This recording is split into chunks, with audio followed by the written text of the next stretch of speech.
para fazer a primeira palestra, nós convidamos a Melina Rocha, que vai falar na visão da academia. A Melina é consultora externa do BID para apoio à reforma tributária, é especialista em IVA e diretora de cursos da York University, Canadá.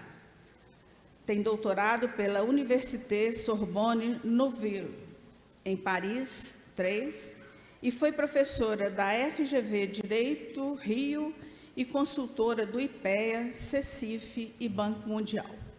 Melina, com você.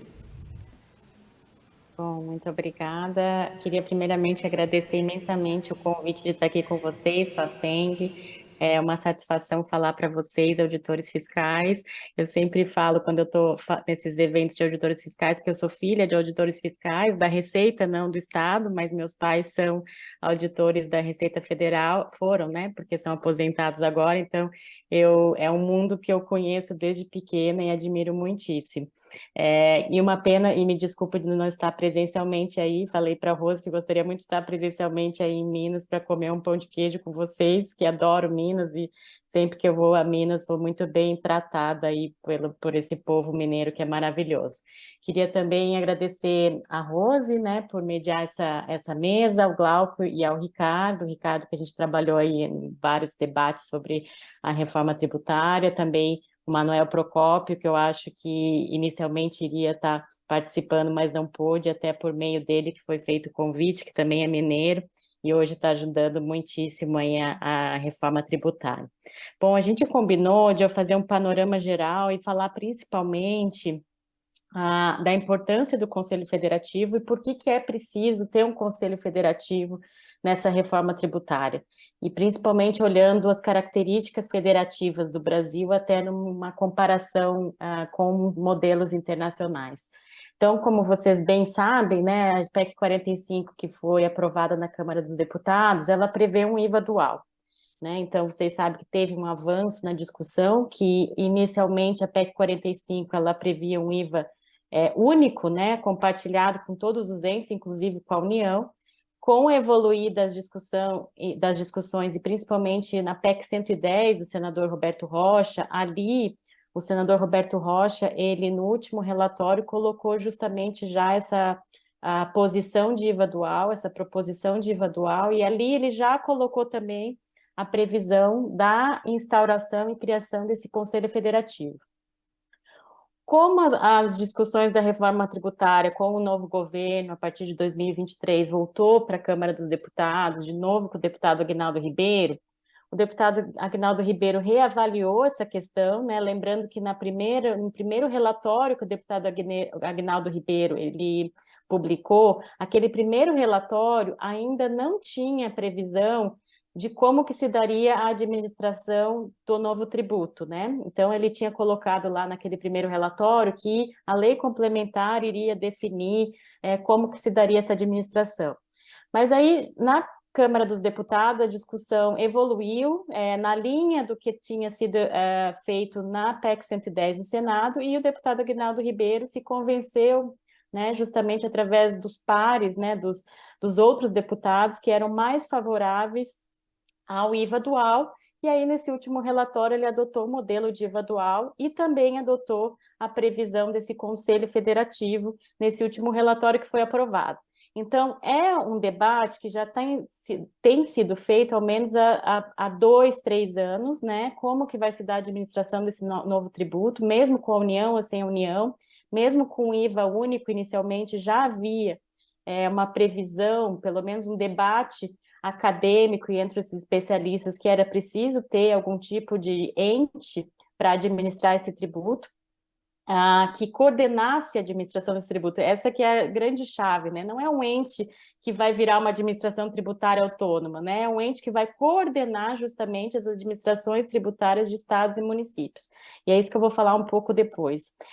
Mas antes disso, então, eu queria falar desse histórico. É muito importante, então, que há um histórico de um debate que vem lá de 2019 e que se consolidou nesse último relatório do deputado Aguinaldo Ribeiro, que, ao meu ver, foi o que o IVA dual foi, ao meu ver, o que permitiu a aprovação política, né? Eu acho que havia uma grande rejeição, principalmente por conta da União Federal, né, no governo passado, da Receita Federal, de justamente ter um IVA único, né? E dos próprios deputados a gente via uma certa rejeição. É por isso que eu acho que esse modelo de IVA dual, sem a União fazer parte do IBS, foi uma das chaves para a aprovação desse relatório. Então, é importante também que se fale isso, né? Muitos são saudosos, não, porque o IVA único era muito melhor, era menos complexo, etc, etc, mas a gente tem que ver que foi aprovado que teve viabilidade política. Não adianta a gente insistir em algo que não tem viabilidade política e aí nunca vai ser aprovado. Então, meu ponto também é esse, né? Isso que foi aprovado, isso que teve viabilidade política, e, ao meu ver, o Senado vai manter esse modelo de IVA dual. Bom, partindo disso, né, desse pressuposto que vai ser um IVA dual, o que nós temos é essa característica brasileira que compartilha a competência, né? Então, vai ser o IBS, vai ser uma competência compartilhada entre estados e municípios. Então, a PEC prevê que o IBS vai ser criado, instituído e regulado por uma lei complementar nacional. Essa lei complementar nacional vai fazer as vezes das leis estaduais e municipais que hoje instituem ICMS e ISS. Então, vai ser uma lei complementar nacional que vai instituir e, ao mesmo tempo, fazer as vezes de trazer as normas gerais do tributo, do IBS, tal como hoje se faz com a Lei Complementar 8796, no nível do ICMS, né? Então, os estados já têm uma lei complementar nacional que traz as normas gerais do tributo e a Lei Complementar 116 de 2003 para o ISS. Então, tanto estados quanto municípios já têm, de certa forma, normas gerais por meio de lei complementar nacional que devem seguir em suas respectivas leis internas, né? Então, a diferença do IBS é essa, né? De uma forma inovadora, realmente, vai ter um tributo compartilhado, com a competência compartilhada entre estados e municípios. Essa lei complementar, como diz a PEC, vai trazer as regras gerais dos tributos, né? Tanto do IBS e da CBS, que devem ser regras idênticas e harmonizadas. Que regras são essas? São regras quanto ao fato gerador, né? Qual é o fato gerador do tributo, né? Tá lá, operações com bens e serviços, inclusive direitos, vai trazer local de ocorrência do fato gerador, qual o destino da operação, base de cálculo, as regras da não cumulatividade. Então, mais ou menos essas normas gerais que já tem hoje na Lei Candir, na 8796, é que vai ter também nessa Lei Complementar Nacional do IBS e também da CBS, porque os dois tributos, o modelo dos dois tributos, a regra matriz, como se fala aí no Brasil, né, pela doutrina dominante, vai estar prevista igualmente para os dois tributos nessa lei complementar. E aí, meu ponto é que, então, a gente tem um tributo compartilhado, mas é um tributo compartilhado no nível subnacional, esse é meu ponto. E também uma grande inovação que a reforma vai trazer é a arrecadação no destino. Né? Vocês sabem melhor do que o CMS e o ISS hoje parcialmente são arrecadados ainda na origem. Isso cria uma série de distorções, né? Principalmente a guerra fiscal, que foi legalizada, constitucionalizada, digamos assim, pela Lei Complementar 160, mas fato é que esse sistema vai mudar e vai passar a ser totalmente no destino. Então, nós temos agora um tributo subnacional compartilhado entre os estados e municípios e no destino. E aí nós temos um desafio, e é um desafio que, se a gente olhar na esfera internacional, poucos países do mundo têm esse mesmo desafio. Qual é o desafio? A maior parte das federações do mundo, a gente tem pouquíssimas federações no mundo, acho que são 33, se eu não me engano. A maior parte das que têm IVA, elas têm um IVA no nível federal. Né? Então, a União Federal, que é competente, tem a competência exclusiva para arrecadar o IVA. Então, a União Federal, nesses países, arrecada o IVA, não tem princípio do destino internamente, né? O princípio do destino ele só se usa para importação e exportação, porque internamente se aplica a alíquota, ou as alíquotas, se tiver múltiplas alíquotas, em todo o território nacional. O problema do Brasil e também de outras duas federações, essas duas federações são a Índia e o Canadá. aqui o país que eu moro já há 6 anos e conheço bem. Esses 3 países, Brasil, Índia e Canadá, a Constituição desses países compartilhou a competência para tributar consumo entre União e entes subnacionais.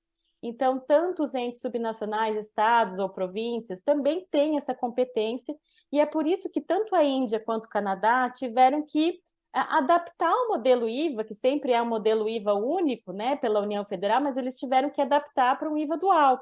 Então, a Índia e o Canadá têm um modelo de IVA dual, porque a Constituição desses 2 países, tal como está sendo proposto agora na nossa reforma, dá o compartilhamento de competência entre União Federal e estados ou províncias para tributar o consumo. Então, eles tiveram que criar o IVA dual para respeitar essa peculiaridade da Constituição de cada país.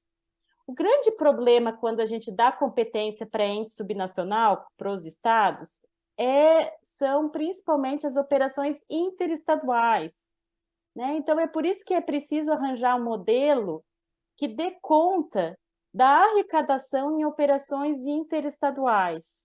E esse é um problema que a gente tem, de certa forma, também na União Europeia, né? Mas na União Europeia são operações ou comércio entre os países da União Europeia.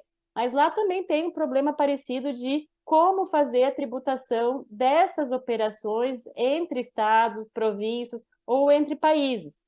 Por quê? Porque nessa situação, a empresa está localizada, por exemplo, em Minas, né? Então, vamos supor, a empresa está localizada em Minas e está mandando produtos para todo o país, né? Para todo o Brasil.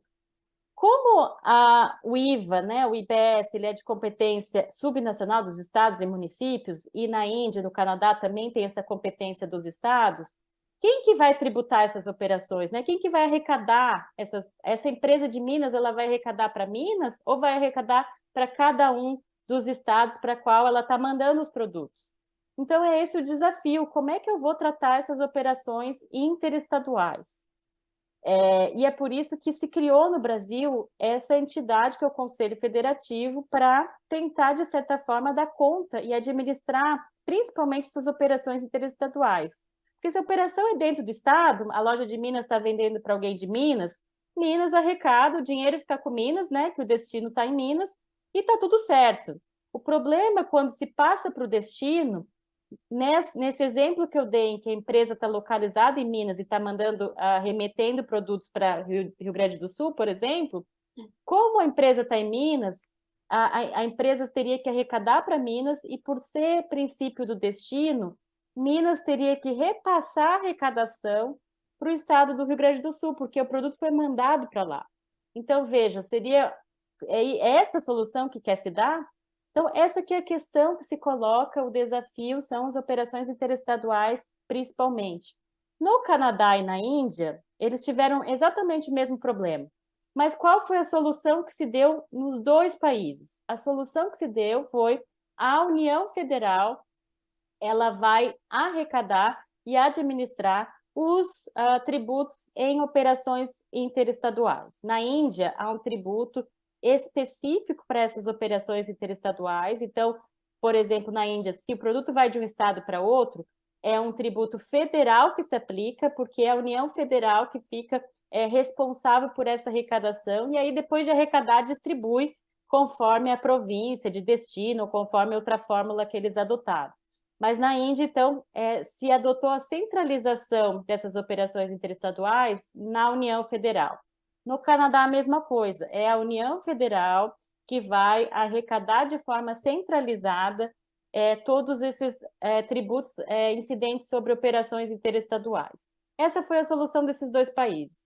No Brasil, eu acho que não se quer delegar competência para a União Federal de nenhuma forma.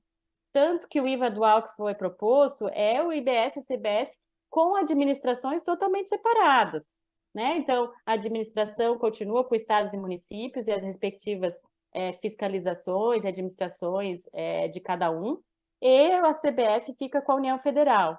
E a União Federal não tem qualquer participação no IBS nem no Conselho. Então, como é que faz sem a participação da União Federal para dar conta dessas operações interestaduais? Nós temos um modelo que foi proposto, né, por alguns estados aí no Brasil, por algumas pessoas especialistas, que é o tal do modelo de câmara de compensação, né? Então, o modelo de câmara de compensação seria um modelo em que cada estado arrecada com base onde as empresas estão localizadas, né? Então, por exemplo, se a empresa está localizada em Minas, essa empresa arrecada para Minas, e aí teria um balcão de troca de dinheiro, digamos assim, né? A tal da Câmara de Compensação, que faria essa compensação e mandaria o dinheiro para o estado de destino. Então, é basicamente Minas arrecada e manda o dinheiro para Rio Grande do Sul, São Paulo, Bahia, para onde foi o produto, né? Mas essa é uma proposta que tem sido discutida internacionalmente desde a década de 90 e já foi proposta, inclusive, para a União Europeia, que a União Europeia também tem esse problema. Muitos especialistas debateram no nível internacional essa tal de Câmara de Compensação, mas houve inúmeras críticas com relação a esse modelo, essas críticas que eu vou falar um pouco agora, e por isso, mesmo no nível internacional da União Europeia, esse tipo de proposta nunca foi implementada por conta das críticas. E agora está se retomando essa ideia no Brasil como uma solução alternativa ao Conselho Federativo. E qual é o problema da Câmara de Compensação? No Brasil, o principal problema vai ser o quê? Se a gente olhar a balança comercial dos estados, a gente vai ver que alguns estados exportam mais do que importam, exportam, eu digo, para outros estados, dentro no comércio interestadual, e outros estados têm mais produtos e serviços entrando. O que acontece é que alguns estados, principalmente, digamos, eu vou dizer um estado, que é o estado de São Paulo, ele é prioritariamente o estado exportador, e o que acontece é que São Paulo vai ter que repassar o dinheiro para a maior parte dos entes da federação. Ou seja, na prática, todo mundo, todos os estados e municípios vão ficar dependentes, de certa forma, do estado de São Paulo. Então, estão reclamando de ficar dependente da União, vou ficar dependente do Conselho Federativo para passar os recursos. Mas num modelo fora do Conselho Federativo, todo mundo vai ficar dependente de um estado, né? Então, também tem essa questão de dependência financeira num modelo de compensação, Câmara de Compensação. A segunda questão é que o modelo de Câmara de Compensação, o risco de inadimplência vai ficar com o estado de origem. Então, vamos supor assim, nesse exemplo que eu estou dando, se essa empresa, ela aplicou o tributo, ela arrecadou o tributo dos adquirentes, mas ela não paga para Minas. Ela não paga para Minas, ela não faz arrecadação do dinheiro para Minas. Mesmo assim, por conta de ser princípio do destino, Minas tem que repassar para o estado de São Paulo, porque São Paulo tem que garantir os créditos do próximo da cadeia. São Paulo tem que receber esse dinheiro, ou Rio Grande do Sul, ou Bahia, qualquer estado que for de destino. Então, a inadimplência dessa empresa, o risco de inadimplência vai ficar todo no colo de Minas Gerais, e não do estado de destino para onde foi o dinheiro. Então, também tem essa questão do risco de inadimplência recair no estado de origem, e aí ser uma coisa muito ruim para o estado de Minas Gerais, digamos assim. A terceira crítica que se faz internacionalmente é que esse estado, esse modelo desincentiva, de certa forma, a fiscalização no estado de origem. Por quê? Porque se essa empresa está em Minas, ela não faz nenhuma venda para Minas, ela vai fazer venda para todos os estados da federação. A fiscalização dessa empresa não vai reverter em nenhum dinheiro para Minas, né? Não vai reverter o dinheiro, porque o dinheiro não vai ficar com Minas, vai ficar para os outros estados da federação. Então, uma das principais críticas teóricas com relação a esse modelo de Câmara de Compensação é também que desincentiva a fiscalização no estado de origem. Mas eu acredito que a principal crítica é essa dos estados ficarem dependentes uns dos outros no modelo de Câmara de Compensação, que nada garante que os estados vão realmente efetuar essa distribuição de dinheiro entre eles. Se é difícil no nível estadual, entre 27 estados, vocês imaginam no nível municipal. 5.570 municípios repassando dinheiro entre eles em operações intermunicipais. Ou seja, é impossível a adoção de um modelo de Câmara de Compensação no nível municipal. Esse modelo inviabiliza o IVA municipal, que é parte do IBS. Então, esse modelo que tem sido adotado de Câmara de Compensação, ao meu ver, não é um modelo alternativo possível. O Conselho Federativo, o que ele é, né? O Conselho Federativo, ele é uma entidade autônoma, ele não faz parte da União, ele não é uma autarquia da União, tem um regime jurídico, uma natureza jurídica especial criada pela Constituição, então não é vinculado a nenhum ente, e ele é formado pelos próprios estados e municípios, né? Então, a PEC trouxe uma fórmula de representação, 27 estados e municípios, e há uma fórmula também para a aprovação das matérias nesse conselho. Mas eu acho que a principal função do conselho é uma função que independe de qualquer, não é uma competência política, é uma competência simplesmente técnica, que é o quê? É um banco. O Conselho Federativo vai fazer arrecadação dos contribuintes, ou seja, o contribuinte ele só vai se inscrever para uma entidade, só vai se inscrever para o Conselho Federativo, vai só arrecadar para o Conselho Federativo, e o Conselho Federativo, com essa arrecadação, vai distribuir o dinheiro para os estados de destino.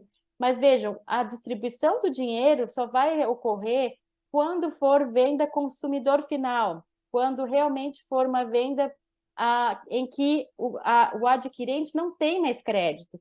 Porque nas vendas entre contribuintes, entre pessoas B2B, que a gente chama, né? Entre pessoas que vão ter direito a crédito, essa arrecadação ela vai ficar retida no Conselho Federativo, justamente para satisfazer o crédito dos contribuintes. Mas quando chegar ao consumidor final, aí sim se reverte realmente ao Estado e município de destino. O Conselho Federativo ele também é muito importante para realizar a transição de 50 anos que está sendo prevista na PEC. Como vocês bem sabem, a PEC prevê uma transição federativa dos recursos da origem para o destino de 50 anos. Essa transição ela é muito importante para que não haja perda por parte de nenhum estado e nenhum município, né? Todos os estados ganham, conforme dados aí do GOBET, do IPEA, que realizou dados do impacto da reforma tributária, e 98% dos municípios ganham após essa transição de 50 anos. Então, essa transição de 50 anos é o quê?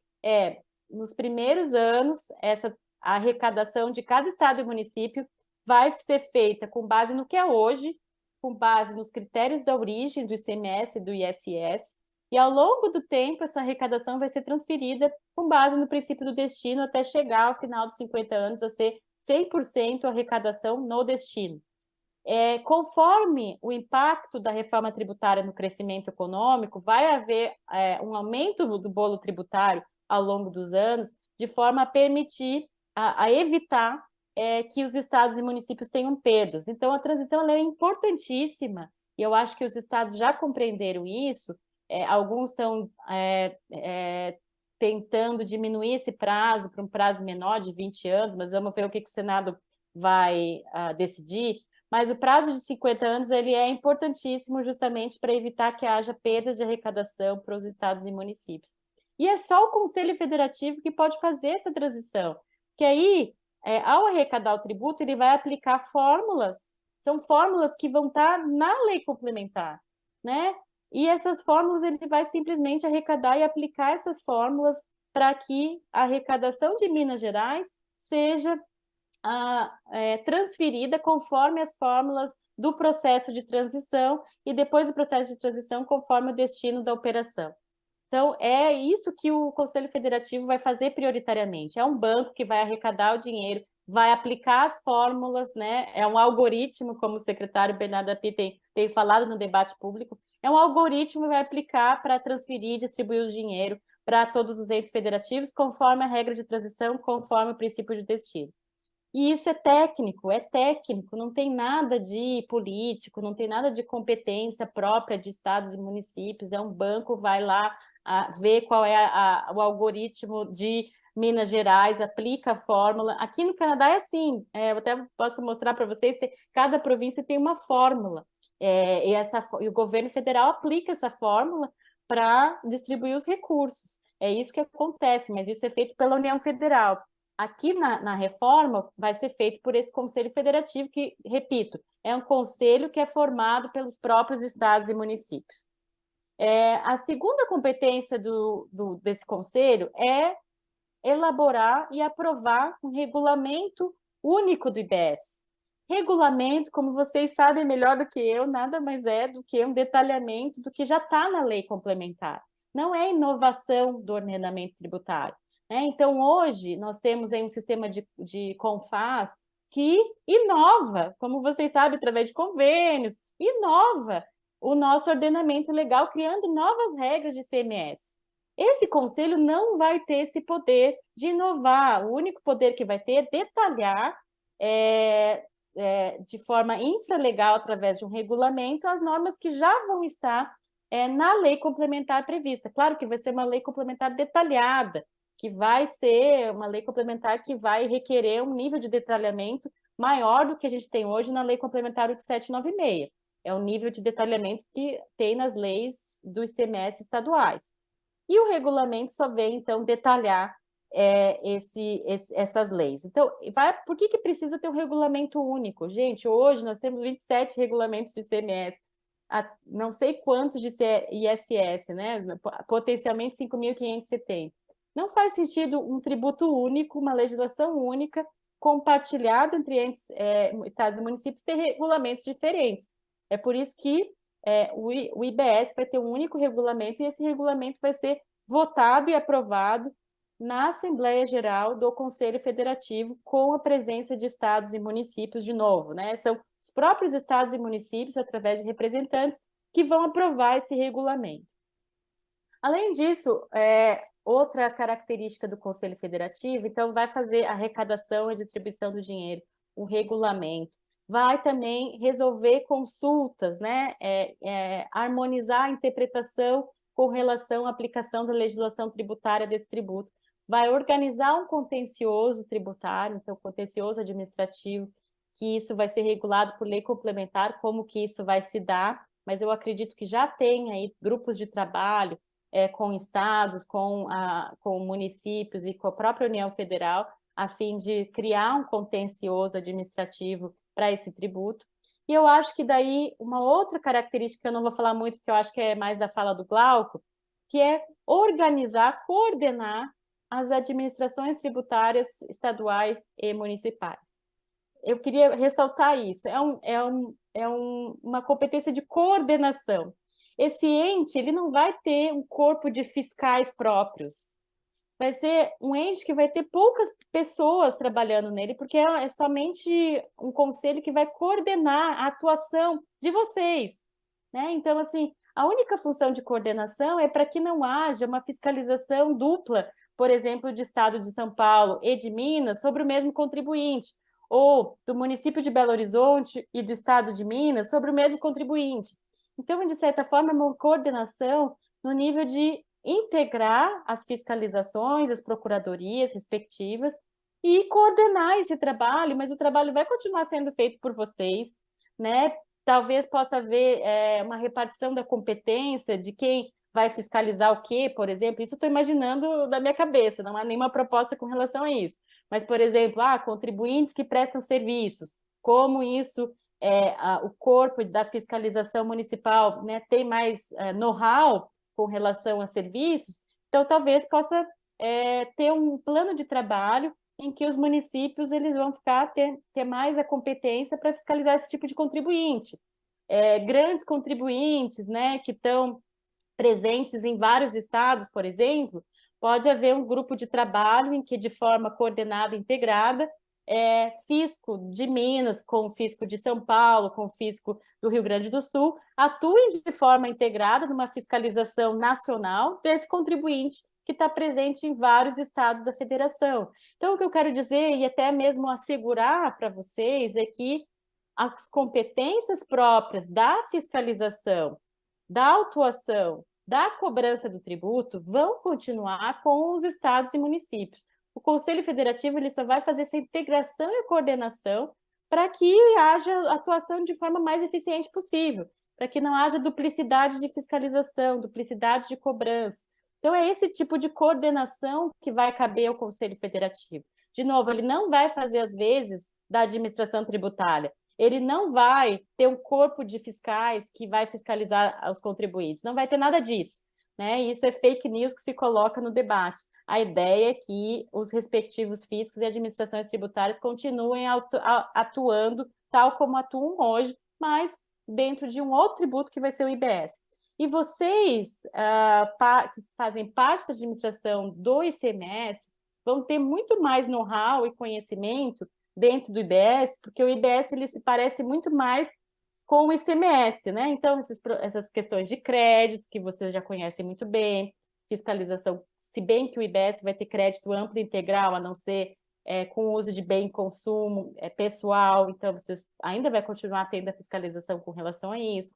A questão das notas fiscais, eu acho que vai reduzir bastante a questão da nota fiscal fria, porque não sei se o secretário Bernardo Api, quando falou para vocês, mencionou isso, mas o que ele está colocando no debate é que vai ter um sistema de cobrança eletrônico, split payment, né? Então, automaticamente, para ter o crédito, há que haver esse crédito vinculado a esse split payment, o contribuinte tem que ter pago o tributo diretamente ao Conselho Federativo para ter o direito ao crédito. Então, acredito que esse tipo de evasão fiscal vai diminuir. E a questão principal é que operações interestaduais, a gente não vai mais ter o problema de um estado concede crédito presumido, aí o outro estado tem que garantir esse crédito lá, porque, né, teve a operação interestadual, mas esse ICMS nunca foi recolhido para os cofres públicos de nenhum estado, mas o estado de destino ele tem que assegurar o crédito de algo que nunca foi recolhido. Esse tipo de situação, que hoje é muito comum no ICMS, vai desaparecer com o IBS, principalmente por meio do Conselho Federativo, porque o Conselho vai arrecadar, vai fazer o crédito e débito automaticamente, não interessa se o produto foi para o estado A ou estado B, quando as operações forem entre contribuintes, o que interessa é a operação ao consumidor final, que aí sim, como eu falei, vai se reverter a receita de estados e municípios. Eu não sei quanto tempo que eu tenho mais um pouquinho, eu só queria terminar falando com relação ao contribuinte. Eu acho que a gente tem que pensar também que o Conselho Federativo ele vai melhorar e simplificar exponencialmente a vida do contribuinte. Por quê? Porque ele não vai precisar se inscrever para 27 estados, 5.570 municípios, é uma inscrição única perante o Conselho do Contribuinte. Ele vai ter uma regra infralegal única, que é o regulamento único, ele não vai precisar conhecer todos os 27 regulamentos, 5.570, vai ter uma solução de consulta harmonizada e unificada que vai valer nacionalmente, um contencioso que vai ser previsto nessa lei complementar também, que vai ser responsável pela gestão do contencioso administrativo do IBS a nível nacional, e ele não vai ter o problema de ter 3, 4, 5 auditorias ao mesmo tempo, porque, como eu falei, o Conselho vai fazer essa coordenação. Mas eu acho que para o contribuinte tem um ponto que eu estou tentando colocar no debate, em todas as vezes que eu tenho oportunidade de falar, que os próprios contribuintes não se deram conta ainda, parece, que o Conselho ele vai ser muito importante para a devolução e garantia de crédito. Né? Então, hoje a gente tem esse problema que eu acabei de falar de glosa de crédito, em que um estado não permite o creditamento porque o estado de origem deu algum tipo de crédito presumido, benefício fiscal. Então, a gente tem todo tipo de discussão com relação a isso. Nós temos vários estados, né, que não devolvem crédito, então há créditos acumulados aí, contribuintes com bilhões de créditos acumulados. E aí a gente até entende certos estados exportadores que não devolvem o crédito, que nunca receberam esse dinheiro, né? O dinheiro foi arrecadado na origem, daí com benefícios fiscais, e agora eles têm que dar um crédito que eles nunca receberam. Então, é perfeitamente compreensível essa guerra fiscal no modelo do ICMS. Então, para os contribuintes é muito importante, porque como o dinheiro entre operações de contribuinte vai ficar retido no Conselho Federativo, justamente para fazer jus a esse crédito, para os contribuintes eles vão ter a certeza de que esse crédito não vai entrar nos cofres públicos no Tesouro do Estado, nunca ser devolvido, por exemplo, porque isso está garantido que o Conselho Federativo vai ter que devolver, claro, né, se o crédito for legítimo, se cumprir os requisitos que estão na Constituição e que vão estar na lei complementar, aí sim vai ser dado o direito ao crédito. Mas veja, então, para os contribuintes, o Conselho Federativo ele é fundamental, né? Eu acho que para uma simplificação, diminuir a complexidade, e a garantia realmente da devolução do crédito. Bom, eu acho que eram essas as minhas... acho que não tem... acho que é isso. Estou vendo aqui as minhas anotações.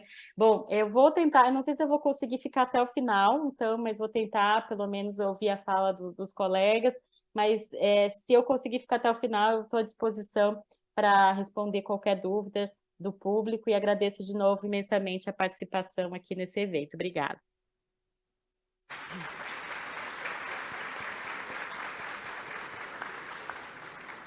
Melina, e pessoal, eu vou fazer algumas perguntas para a Melina para garantir a resposta dela, porque eu não sei até que horas ela poderá ficar conosco. Você está falando com uma plateia de 222 auditores fiscais, dentre eles 170 e poucos auditores são da ativa. A gente vê que o Conselho, na sua fala, ele simplifica muito para o contribuinte. E a sensação que as pessoas estão tendo é que vai complicar para a fiscalização, para os auditores. E, numa fala sua, você disse, o que faz hoje continua sendo feito. E há muitas indagações, a gente sabe que tudo ainda está no plano das ideias, né? A gente está agora, nesse momento, discutindo os limites constitucionais, né, do IBS, e os desdobramentos virão depois. Mas, nesse design que foi feito, por exemplo, a gente tem no nosso estado uma superintendência de tributação que responde a consultas, que esclarece dúvidas, né, dos contribuintes. Esta superintendência, ela continuaria exercendo esse papel dela? O papel do Conselho seria resolver possíveis divergências? Como que é esse desenho? É mais para clarear para as pessoas mesmo. Bom, mas eu acho que assim não estão definidos os detalhes e talvez eu acho que tem um grupo de trabalho talvez no Concefaz que esteja talvez trabalhando nisso. Mas acho que a ideia, pelo debate e de quem criou o Conselho Federativo, de como está sendo pensado, tanto na Câmara quanto no Senado, a ideia é que o Conselho tenha o mínimo possível de integrantes, de funcionários, e esses funcionários prioritariamente vão ser das próprias administrações tributárias. A questão da interpretação e da consulta, eu acredito que pode ser feita um esquema em que se mantém, digamos assim, isso eu que estou falando, né? Que pode ser feito um modelo que se mantém esse tipo de estrutura que os estados já têm, mas se atribui competências, né? Então, consultas relacionadas a certo tipo de contribuintes, a certo tipo de temas, mas o importante é que isso vai ser válido nacionalmente, para todos os estados e municípios. Então, se manter essa estrutura de Minas, mas aí essa estrutura de resolução de consultas vai ser determinadas soluções de consultas vão para Minas, o que essa estrutura decidir tem que ser válida para todos os estados e municípios. Então, a grande questão é essa, é que o Conselho ou vai ter uma estrutura própria para solução de consultas, mas quem vai formar essa estrutura vai ser os próprios fiscais e funcionários dos estados e municípios, né, que vão fazer parte dessa estrutura de solução de consulta, ou vai ter algum tipo de delegação às próprias estruturas que já existem, mas com competências para resolver certos tipos de consulta relacionada a certa matéria, mas que o importante disso é que tem que ter validade e observância nacional, né? O que for decidido em Minas tem que ser decidido também no Rio Grande do Sul, por conta de ser harmonizado nacional. Então, é isso que eu queria deixar claro. Então, ainda não tenho detalhe, mas eu acredito que se o Conselho Federativo tiver alguma estrutura de solução de consulta, está lá já na PEC que esse tipo de competência própria das administrações tributárias tem que ser exercido por funcionários da administração tributária. Isso está expresso lá na PEC, né?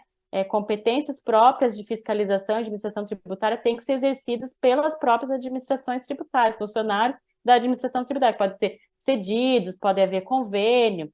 Então, assim, eu acho que há várias maneiras de se manter, ou se manter as estruturas atuais, ou de certa forma, ceder funcionários para uma estrutura diferente. Então, assim, não está decidido ainda, realmente o detalhe vai ser na lei complementar, eu acho que vai ser feito com a ajuda das administrações dos estados e municípios, esse modelo, né? Eu acho que isso vai ser dialogado, não vai ser algo que vai ser imposto por ninguém, mas eu acredito que na solução de consulta e também no contencioso, eu acredito que pode ser feito um modelo de coordenação entre as estruturas que já existem hoje. É um modelo que eu acho viável, que pode ser proposto e detalhado na lei complementar, tanto, né, com relação à interpretação contencioso, quanto à fiscalização e a competência das procuradorias. Então, isso está mantido, está lá expresso que está mantido, que a fiscalização, a autuação, a cobrança vão ser feitas pelas administrações tributárias e procuradorias, com a coordenação, a integração somente, como eu falei, desse Conselho Federativo. Mas, de novo, né, eu acho que tem bastante garantia lá na PEC, né? Se vocês tiverem a oportunidade de ler, acho que tem garantia com relação a isso, da manutenção dessas estruturas das administrações dos entes. É porque, como não tem um detalhamento, suscita muitas dúvidas.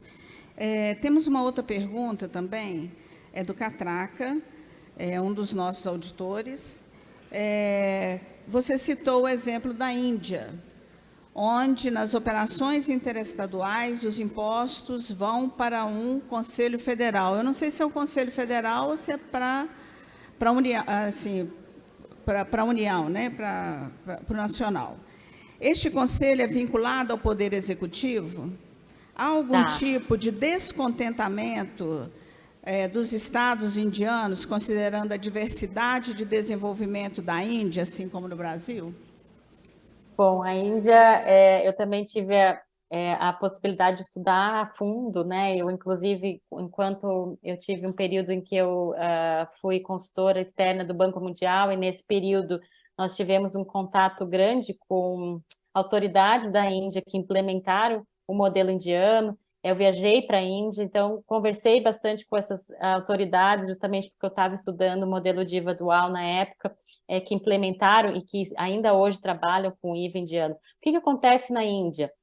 Nas operações interestaduais se aplica um tributo diferente. Então, assim, operações internas, eles têm um tributo que é uma alíquota federal e uma alíquota estadual, operações internas, né? Então, são dois tributos, são legislações diferentes, mas totalmente harmonizadas. Se você pegar a legislação federal com a legislação dos estados, é idêntica. E é por isso que tem um conselho, né? Existe um conselho na Índia, mas esse conselho, ele não arrecada. Ele não faz as funções de arrecadação e distribuição do dinheiro. O conselho é somente para harmonizar a legislação, harmonizar a interpretação entre União e Estados. Então, o conselho ele existe para fins de harmonização da legislação. Então, quando eles querem mudar alguma coisa na legislação, eles submetem a esse conselho, o conselho aprova. Até onde eu conversei faz um ano atrás com esse pessoal da Índia, todas as aprovações de mudança nas legislações foram unânimes até então. Então, tudo que teve de mudança muda na legislação federal, muda na estadual também. O conselho só tem essa função de harmonização. Nas operações interestaduais, se aplica o IGST, né, que é o IVA integrado, que eles chamam, né, Goods and Sales Tax Integrated Goods and Sales Tax. Esse IVA, nas operações interestaduais, ele é arrecadado e é de competência da União Federal. Então, é como se fosse um imposto federal nessas operações, arrecada para a Receita Federal de lá, e aí a União Federal é que vai distribuir o dinheiro. Então, o conselho que existe lá, ele não é um conselho de arrecadação e administração, como está se propondo aqui. É só um conselho de harmonização. A arrecadação interestadual fica a cargo da União Federal, tá? E a União Federal que sim distribui esse dinheiro para os estados indianos. Aí, se há descontentamento ou não, até se colocam aí algumas pessoas contrárias à reforma, colocam, mas teve problema na Índia. Teve um problema na Índia, mas não é nada a ver com a relação da distribuição do dinheiro pela União Federal. O problema que teve é que a Índia implementou, acho que em 2017, o IVA deles, E aí tinha um período que a União Federal criou um fundo de compensação para certos estados, por um tempo limitado. Então, é mais ou menos que a gente tem um fundo de compensação. Mas não tinha nada a ver com a arrecadação do IVA. Acontece que durante o período acho que era 5 anos esse fundo de compensação, se eu não me engano, quando acabou esse período desse fundo, alguns estados queriam prorrogar esse fundo por mais um pouco, que a União ia dar mais dinheiro para eles.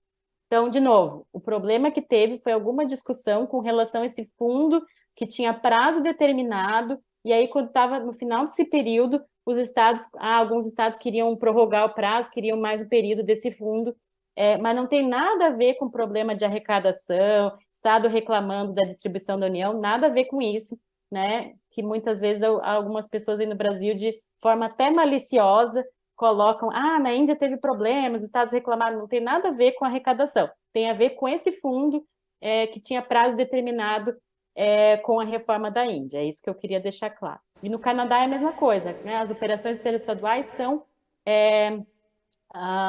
feitas pela União Federal exclusivamente. As províncias não fazem essa arrecadação, com exceção de Quebec. Quebec fez um sistema diferente em que a própria administração tributária de Quebec arrecada o tributo, mas é só uma especificidade de Quebec, porque não aceitou entrar aí nesse modelo da União Federal.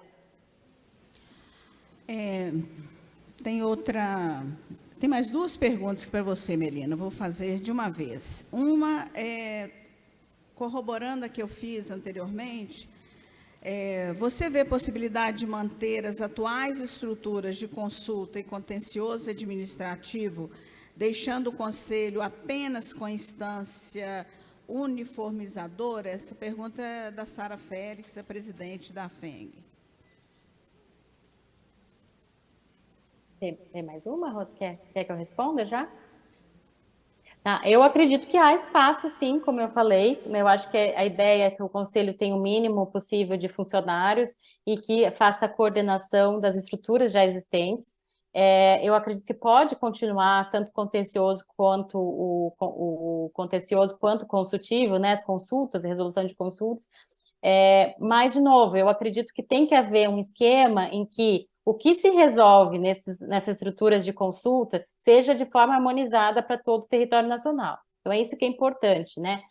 Eu acredito que pode ser mantido, sim, e acredito que seria o melhor modelo manter, mas, de novo, tem que ser feito um esquema de harmonização para o nível nacional dessas consultas. Mas, de novo, eu não sei ainda exatamente com relação ao consulta e contencioso, se isso vai ter uma estrutura dentro do Conselho Federativo ou se o Conselho Federativo pode coordenar as estruturas já existentes. Eu acho que há 2 modelos possíveis e isso realmente está em aberto, eu acredito. Ok. Mais uma pergunta, a última, é da Luciana Grilo, e se refere à autonomia dos estados. Se saúde terá uma alíquota diferenciada, digamos, 8%, cada estado, município, terá autonomia para dizer que, por exemplo, massoterapia é ou não saúde? Ou será definido pelo Conselho e valerá para todos? Isso não feriria a autonomia federativa? Se ainda houver um entendimento dissonante, acho que vai no que você já está explicando, e o Conselho sobre massoterapia ser ou não saúde, o que prevalece? Cada um exige o seu de acordo com o entendimento ou judicializa?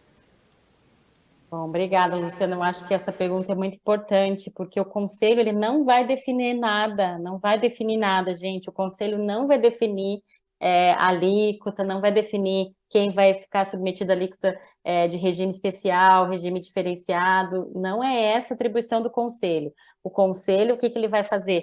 A lei complementar, que é uma lei complementar nacional, vai trazer já quem vai estar submetido às alíquotas, né, diferenciadas, essa alíquota de 40%. Está lá na PEC, né, setor de saúde, educação, mas bens e serviços definidos em lei complementar. Está lá na PEC, a lei complementar vai definir os bens e serviços dos setores que terão esse regime diferenciado, regime benéfico da alíquota de 40%.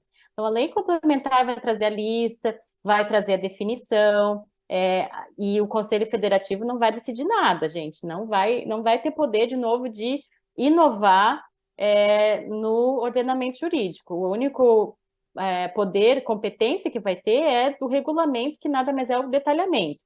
Mas então, o que está submetido dentro de alíquota majorada, alíquota padrão, vai estar já expressamente detalhado na lei complementar. É por isso que a lei complementar vai ser bem detalhada, ao meu ver, que o Conselho e as administrações tributárias só vão aplicar a lei, né? E essa lei aprovada no Congresso Nacional, com todos os trâmites de uma lei complementar. Então, assim, é por isso que não vai haver inovação no ordenamento jurídico feito pelo Conselho Federativo. É por isso que não não está aferindo autonomia de estados e municípios, porque o Conselho não tem autonomia, não tem essa prerrogativa de inovar. Então, eu acredito que isso vai estar, respondendo objetivamente a sua pergunta, vai estar na lei complementar. E cada estado e município não vai poder decidir, não, o que se aplica e o que não se aplica. Nem o Conselho Federativo. Ok, Melina, muito obrigada. Eu que agradeço, pela gente. sua disponibilidade de estar aqui conosco.